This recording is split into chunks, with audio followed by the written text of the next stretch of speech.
Keeping things rolling here on Monday night at Garnet Nights Unplugged here at CB18. If you haven't come on by, come on down and go get yourself some 50-cent wings on Monday nights. Support Gamecock student athletes like Kat Barry. And the next guest that we have, Gamecock offensive lineman Nick Gargiulo. Woo! I can't remember which teammate it was. I think it may have been Josh Simon. Did you hear him try to pronounce your last name? It was a solid attempt. I don't fault him. I'm sure he has plenty of Italian in him, just like you and me. I doubt it. Yeah. So, Nick, you've been down here for, 9 months now. Transferred in from Yale. What has the transition just as a whole been like for you? The transition was easy, and I know that it's tough sometimes when you initially enroll. You're 17, 18 years old, and, you got to acclimate to school and football and everything else that comes with leaving home. But transferring, I'm 23 years old, so it's a little bit different in a sense of I had to switch from obviously an from an FCS school up to a powerful program here at South Carolina. So that was a little bit of transition talent-wise, but the rest of it kind of handled itself. You mentioned the transition talent-wise, and you've been able to see a taste of it. I know it's been Furman and it's been an ACC team, but you've been able to go up against a Power 5 team. And then you have obviously the toughest tasks that you guys have seen yet, and that's Georgia coming up this week. What has that transition been like? What would you say is the biggest difference so far in comparison to what you guys played at Yale? And I know you guys played some FBS teams occasionally as well there. I think it's the consistency across the board, really. I mean, all 11 positions out there, they're strong, they're fast, they're disciplined with calls and techniques. And that's something you might not have seen in the FCS where, maybe it was half, or a couple of them on the field that were real playmakers, but here it's all 11. And then obviously, like you mentioned, going up against Georgia this week, we kind of just coming from previewing them today. They got a great front seven, and obviously they've been a powerhouse defense for the past, few years. So it's going to be a test, that's for sure. You mentioned it during preseason camp, the amount of talent that comes out of the Ivy League. It might not be the same in comparison to the SEC by any means, but you've seen it. You've been able to go up against it. And the reason I'm bringing this up, this is more of a statement rather than a question. I don't even know if you're aware of this. I was telling Jeremy from Garnet Trust a little bit beforehand, the leading tackler in the NFL the last 2 seasons, where do you think he went to school? He went to Yale. He went to Yale. I'm confident in that one. Yeah, and it's been the first time that's happened since the early 90s. So is it neat, though, to see so many Ivy Leaguers have success? I mean, obviously, we can look at the San Francisco 49. We can go down. There's some names that stick out. Yep. And I know that was a Harvard guy for you. Yeah. I talked about it, I think, about a month ago. We were in the room, and we were talking about the transition the past decade and the talent of the Ivy League. And I know at Yale, obviously, we had Foye Oluokun, who's the tackling leader for the past 2 seasons, and then we put Rodney Thomas, cornerback for the Indianapolis Colts. I couldn't pronounce that last name. I was going to let you say it. Yeah. So Rodney Thomas is with the Colts. I can say Rodney Thomas. I can't say the other one. He was a 7th-round draft pick, and then with a few injuries, he was starting for the Colts. He just started actually yesterday, for his second season. And then we got Dieter Eisland. He's on the Bears, and a few other names across the league. But just unbelievable to see the talent able to be produced. You've played for Tony Reno. And I know you might not be able to say his son's name. I don't know all these recruiting violation rules and all that, but I guess you could just refer to him as his son. But what is it neat? How neat was it, though, to play for him and just that family and being able to get to know them, obviously, during your time in Yale? Yep. I mean, Coach Tony Reno, he's an incredible person, incredible mentor, leader. And, obviously, like you said, the quarterback coming in, that's his son. We're not going to name names here. Obviously, he's embodies those characteristics as well. But it was just an honor and a privilege to be able to play on a team coached by him. How did playing for him get you prepared for this?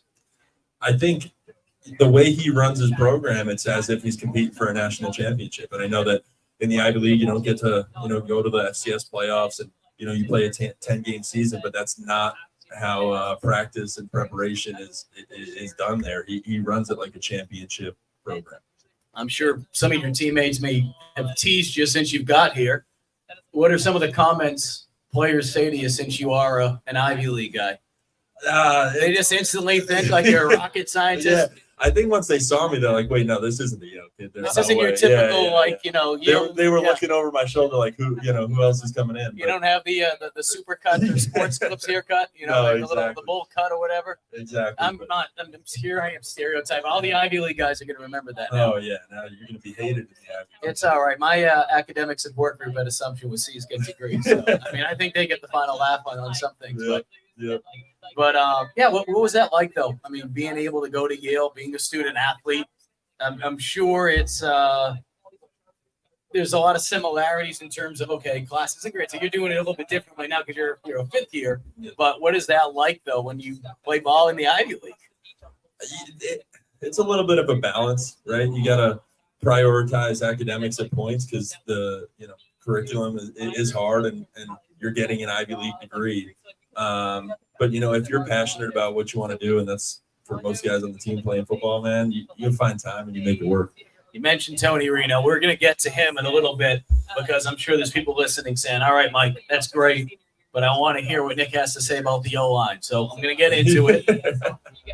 I don't know. I don't even know if you're speaking tomorrow to the media. So, we might be setting you up and kind of just getting you prepared for tomorrow. But what was it like this past weekend to be able to go out there? And I know there's plenty of things that I'm sure you still going to, as a unit, want to continue to clean up. But what was it like to be able to go back out there and be able to rebound and respond the way you did? Because as a competitor, I'm sure the first thing that you wanted to do after you guys saw the film against North Carolina was get right back out there on the field. Yep, I think, it was satisfying to see a week in practice, materialize on the field on Saturday. And I thought we did a better job protecting the quarterback. There were still too many pressures. We still didn't establish the run game that we wanted to. I know we went over 100, but we left a lot of yards out there on the field. And so now the approach is like, hey, we worked so hard last week, and we're going to continue to do that for this week. Obviously, with the opponent we're going against, but in reality for ourselves, right? We got to get better as a unit to be able to perform the standard we want. What was it like in practice last week? Is it one of those things that the players just realized, like, hey, look, the intensity, we got to pick it up? I know you talked about it on Tuesday, and Tuesdays are typically the tough day of practice for the week, the way that Shane Beamer sets it up. But what was it like last week, just the mentality heading into the Furman week? I think we're all competitors, and I don't want to say that we're externally motivated by a poor performance on 2 Saturdays ago. I don't think that's what this group is about, but I think there was a realization that maybe we had an inflated sense of where we were at. And so I think guys dialed in to things that we were bad at and focused on that all week. And I know you're the last person, and the offensive line will be the last people to ever make excuses of. But how nice was it to be able to have a game under your belt, to be able to kind of have some type of barometer heading into the second game? And now you were able to kind of work some things out, like you said, still working through some things. But to have 2 games now, and then, obviously you have a very tough opponent this week as you guys head to Athens. Yeah, I think as athletes, confidence is crucial, right? And I think that this past Saturday gave the group and the room confidence that we could go out there and we can go compete at a high level. And, maybe we didn't have that coming out of that first game with the results that we put out there on the field. So being able to have confidence going into this week is important for us. You mentioned confidence. How special is it? And I'm sure you have memories like this when you were at Yale and there's younger players that came in, but especially seeing Big Tree out there, Luatosin Babalade, Javon Baugh go out there and step up the way they did, because it seemed like when they got into the game, and no disrespect to any of the other offensive linemen, but once they got in, it just seems like there was a rhythm that you guys were able to created some momentum, and maybe outside of a couple garbage touchdowns toward the end of the game that Furman scored, which I don't know if Shane would actually phrase it that way, but I will. I will for him. It just seems like you guys had the momentum for the rest of the game. I mean, what can you say about those young guys that stepped up? I mean, they work really hard. And so I don't think it was a surprise to anyone on the sideline or in the locker room that they were able to perform to that level. And obviously you mentioned Tree and Tro, and I know Lenoris is getting a lot of hype for the throws. Well, you were on the play there. And again, offensive linemen, they don't want the recognition, but you were out there on the play. So, you were out there giving them some protection. Yep. So I'm just so happy for those guys. It's not often, you even sometimes freshmen don't even touch the field, right? And now they took meaningful snaps and made some really nice plays. And talk about the confidence piece. They should have confidence going in the rest of the season that they can compete at this level. We mentioned confidence, but when you talk about those two players, unfortunately, Marquis Anderson, he's been banged up, so I'll stay away from them to make sure that we don't get ourselves in trouble here. Yeah. But what have you noticed about those two players in particular in terms of just their growth? Confidence is probably one of the leading things that we'd probably point out at, but what is it about those two that you're really proud about at this point? Obviously, there's still a long ways to go for both those guys in terms of growth. I think constant improvement, and that's for both of them. They came in, they didn't have the privilege like Marquis did to come in January, right? So they both came in here, got 6 weeks under their belt of summer training, and took that seriously, and were able to recomp their body to be able to withstand SEC defensive linemen, and they continue to improve.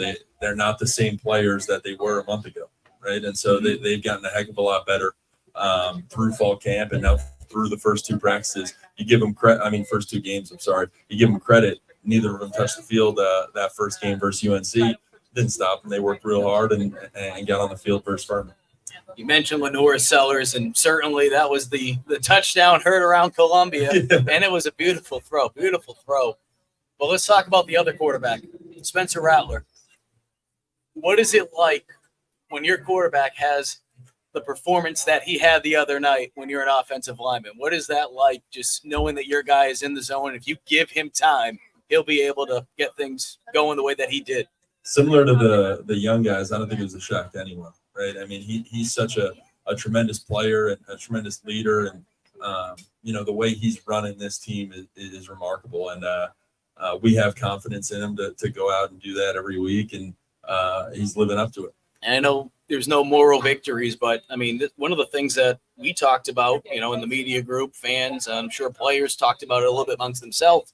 In that North Carolina game, as bad as things were at times, you guys still had an opportunity because the way that Seven was performing that night, certainly with what he did the other night, was absolutely insane.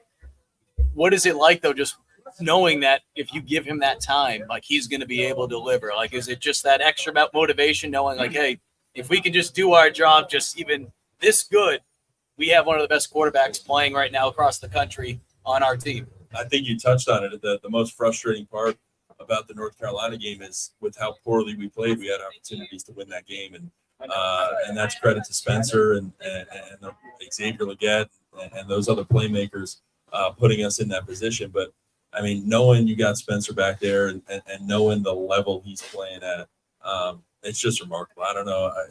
I just can't wait to see him continue. What is it like seeing him every day in practice? Because we heard all preseason camp, you guys were talking about it, like, this guy's locked in. We had a sense of it going into the North Carolina game, how locked in he was when he was at the podium. And then obviously with what he's been able to do, and like you said, it doesn't surprise you. But what is it like being out there every day? No disrespect to players you played with at Yale, knowing that he is probably one of the best quarterbacks you've been around. Loggins was talking about Xavier Legette the other day, and he was talking about his consistency in practice. And I think Spencer embodies that the same way. Since I've been here, he hasn't missed a practice. He hasn't missed a workout. He hasn't missed, any opportunity to get better. And when you see that from a person, from the leader of your offense, the leader of your team, he's going to be able to go out and perform at that level. And so he does it every day. He does it every day at a high level, and I'm just so happy for him. I know you'll probably downplay it, so I'll also just throw Vershawn Lee in there to kind of give you like a safety net if you just want to bail out and just mention him. But a lot of your teammates heading into the season, they said that you've quickly become one of the leaders on the offensive line. I know you're a humble person, but you've only been here for a little bit. I know you were also the only captain at Yale, which speaks volumes. What does that mean when you hear that from players that you're, beforehand hadn't even played a game yet with, saying that about you? But number two, and again, your safety net, what has it been like working with Vershawn, who obviously is another leader up there? Yeah, I think your goal as a player is to earn the trust and respect of the guys in your room, right, and the guys on the team. And so Vershawn has done an excellent job of that. And I think we have a relatively young O-line room with guys that are, looking for guidance or assistance on how to be a college lineman.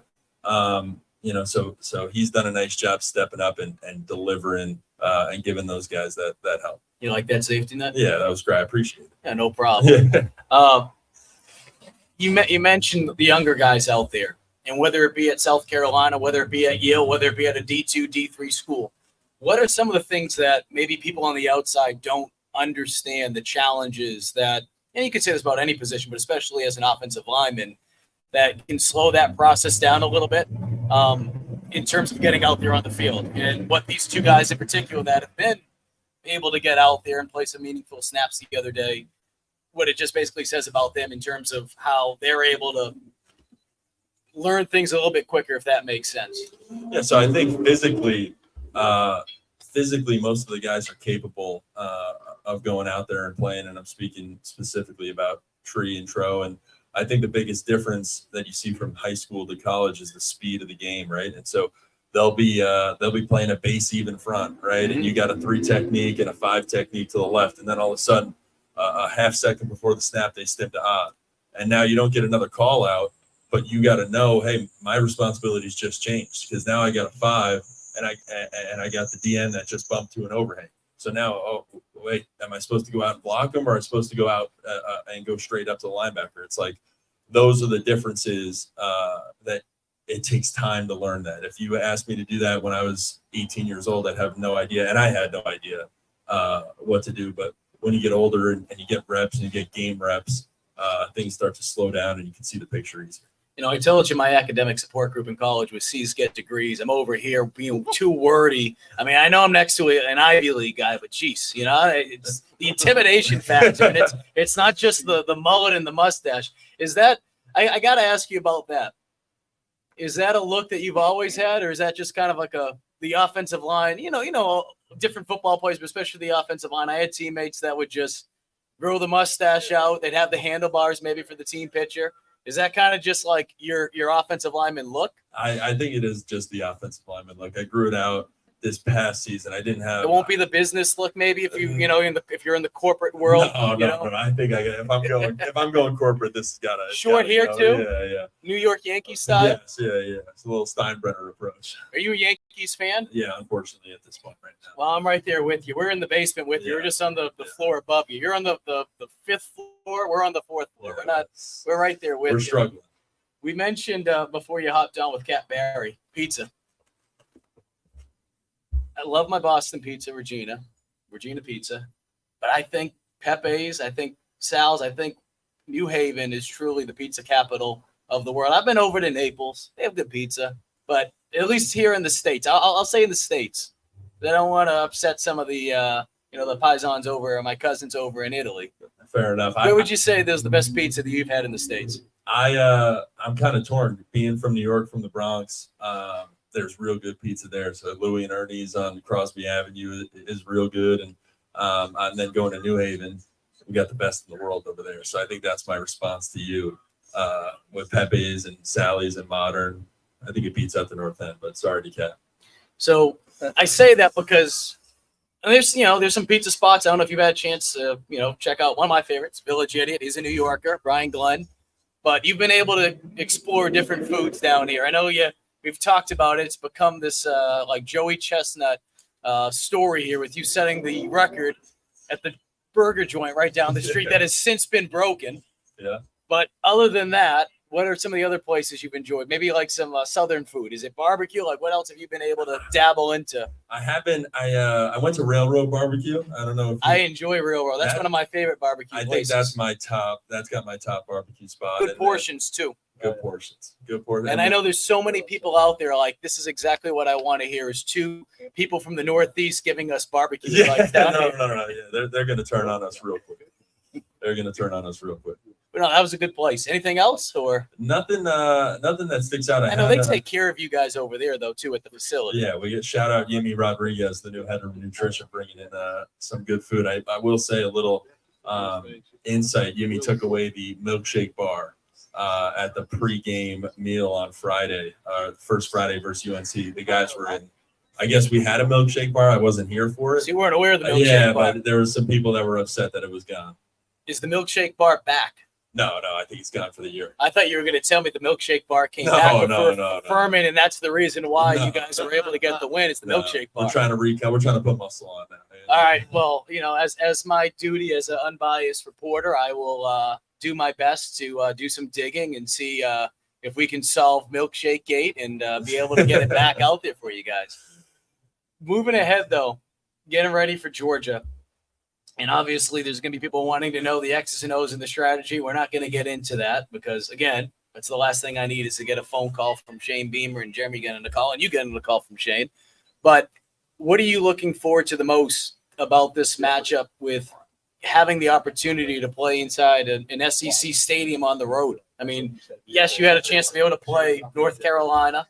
That was a neutral site game. This will be your first opportunity, though, playing inside an SEC stadium as road guys. Yep. I think that's something you look forward to coming in and being able to play in those high pressure, high intensity environments. And so obviously I haven't had a chance to experience it. Like you said, North Carolina was predominantly Gamecock fans. So, I haven't got a chance to be exposed to what we're going to be exposed to in Athens, but I'm looking forward to it. And I know Coach Beamer, just like a lot of coaches out there in the country, they'll probably, blare the music in, maybe play the Georgia fight song throughout practice, try to get you guys as prepared as you can for the offensive line, because maybe you guys have to change things up just from a communication standpoint. With something like that, granted, you've probably gone through different things and might no respect to Yale, but this might be on a totally different level than what you're used to. Is that something you talk to Vershawn about? And is that something that the younger guys, you kind of point them in the direction of, hey, lean on Vershawn, lean on some of the veteran guys that have been in Athens before? Definitely. And I think that you'll make some adjustments too on offense and defense on how you get the calls on what the snap count's going to be on or what you do to communicate. I think that's your biggest challenge, right? When you go on the road is how can I effectively communicate in this environment? So we're going to, do our job and get that done. Where would you say when you were at Yale, when you went on the road, where was one of the more hostile environments? And just to set the record straight, Gamecock fans, I'm not comparing what he's going to say to Georgia, okay? Just got to make sure we say that. Some people, they'll let me know on the message boards. But what would be the game that you remember that was probably the most hostile? Hostile, I would go. We played the team up north in Cambridge, Massachusetts. I'll say the word. I know it might be a bad word in your household and some of the other Yale, Harvard. But they I love how you call them the team up north, by the way. Their stadium goes vertical. I mean, I'm sure that you've been there. Oh, yes. But there's probably about 40,000 people there, and we were playing for – What a dumb question by me, by the way. I mean, obviously it's the game. It's the game. Outside of the game, that should have been the question that I asked you. And I'm from New England. What a schmuck. What other environment would you say was hostile other than playing Harvard? I think this is what's going to get you laughed at on the message boards here. We played at UConn, which the season they were 1-11. But we went there. We were real injured. I think we were missing 6 starters on offense and 6 starters on defense. It was a disaster. We were starting 3 true freshmen on the O-line. But we struggled there with the crowd noise, and that was unfortunately their only win and one of our losses that season when they were 1-11. Here's what I'm going to do. I'm going to take a bullet for you because someone might hear that and say, great, our Ivy League transfer offensive lineman saying the most hostile environment was UConn. So here's what I'm going to do. The Papa John's Bowl, that was a bad one for South Carolina. See what I did there? Gamecock fans are going to get upset at me now because I brought up the Papa John's Bowl when they played UConn. Well, so I'm taking a bullet for you. Hold on. Also, I'm going to save myself. I'm trying to help you. I took a bullet for you. I had a broken ankle that game, so I didn't even play. So, perfect. Yeah. Oh, there we go. Right, there we go. No.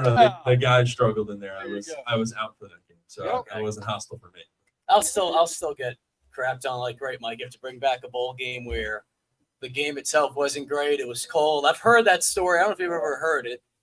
It's one that you really don't need to hear, but you'll hear that, and then they'll go, it's the same, 3 things. They'll be like, the pizza was sold out at halftime. The little, pizza car that came out that was like a helmet, it got stuck. One day, maybe many years from now, you can ask a Gamecock fan about that one. I talked about hostile environments.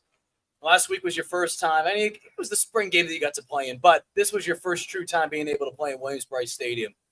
How neat of an opportunity was it to play in front of a crowd like that, the lights going on, and obviously once you guys were able to get some momentum, you could probably feel that from the crowd. How could you just describe that for someone that has never played in an environment like that? I mean, I don't think I could accurately describe it, with words, but you just felt it at the end of that first half, right? I think that's when the stadium it exploded when we had 23 seconds left and drove down the field. And then obviously you could feel the fan favorites with Lenoris throwing it down the stadium went nuts. And when Luke Doty caught that touchdown, I mean, what an incredible environment and how long the fans stayed straight through the game and it was packed throughout. So, I mean, an incredible experience. I mean, shoot, it was raining out. It was miserable. Tailgating is truly a sport down here. If there was gold medals, I mean, South Carolina fans would get that, no question. So they're out there all day. They're getting, a little lubed up before they come into the game. Can you, as an offensive lineman, right? I mean, you could say any player, but can you feel that energy, and how much does that energy you guys are able to kind of play off of that? Without a doubt, you can feel it, and you saw the influence on Furman, right? I think they came out and they ran a few trick plays and got us here or there, but when you got to that second and third quarter, when things really started to heat up, you saw the influence. They had a few delay of games, they had an offsides there mixed in, but it impacts the game for sure. All right, let's kind of end things with a subject that as you came over because a couple of my coworkers, a couple of the people that follow me, they think that I always want to squeeze my college in somehow because Carlins Patel transferred in. There you go, your Carlins Patel reference of the night. If you're playing bingo at home, the Mike Eva bingo card, when is he going to say Carlins Patel, the D2 transfer? But, and correct me if I'm wrong, to let people know that you brought this up, one of the first things you said to me before you sat down is, we have a big game this week, but there's another big game.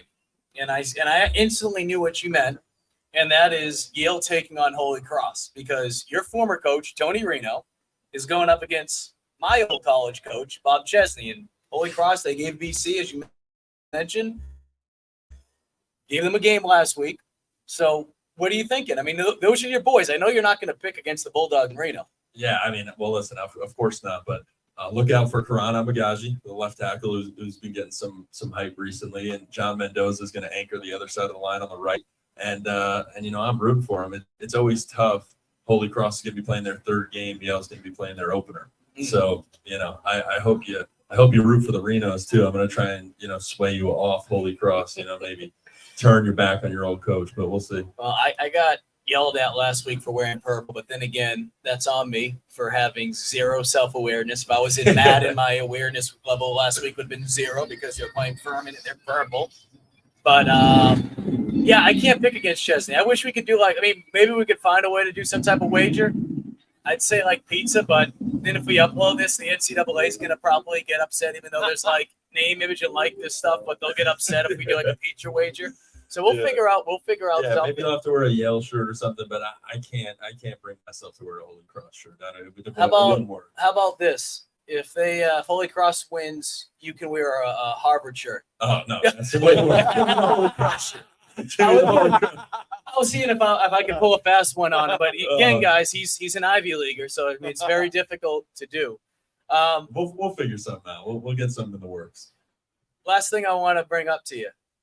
Being able to be down here playing for Shane Beamer, being able to play for Pete Lumbo as someone that had an extra year of eligibility. And I know it's only 2 games in, but knowing that the transfer portal continues to grow, what would you tell other transfers out there or future transfers out there that enter the portal as to what your expectation was when you arrived here in comparison to how it's been so far? My expectation was, coming down here was I wanted to develop and grow my game to be able to play at the next level. That's really what I wanted to do. And I think Coach Beamer and Coach Teasley and, the strength staff and, like you said, Coach Limbo, they've taken that and made sure that's got done. And it's obviously continual growth, and I got to, get through these next 10 games, or I get to get through these next 10 games and, see if that materializes. And it's just an incredible program. Incredible culture, and incredible people down here. All right, there it is. Your offensive lineman for the Gamecocks, Nick Gargiulo, and also fan of the last place. Yes, sir. New York Yankees in the Yale. Appreciate you hopping on tonight, bud. Thanks, man.